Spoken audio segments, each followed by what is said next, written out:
Hello guys, uli na punta. It's 4 in the morning. So it's minus 10 degrees today.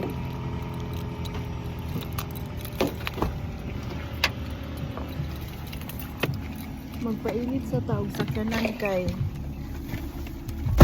wala maabot ang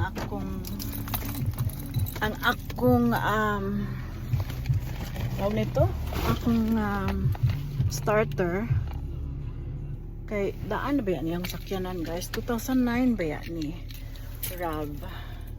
And then tungod kay pinangga kay sa akong bana, still alive and kicking, ano siya, still strong. Kaloy sa Ginoo, ako na ning eldest kay pinangga kay niya ni.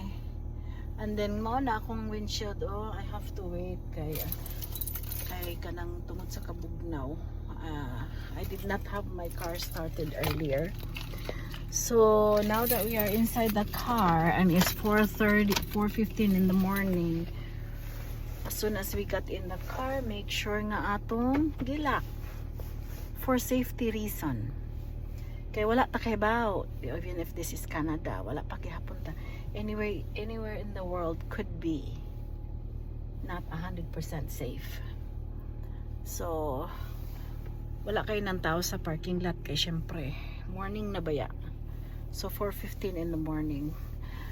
So warm up lang na ako ni mga about 2 to 3 minutes, and then hay na to, itudo na to ang heater, and then I'm gonna drop by Tim Hortons kay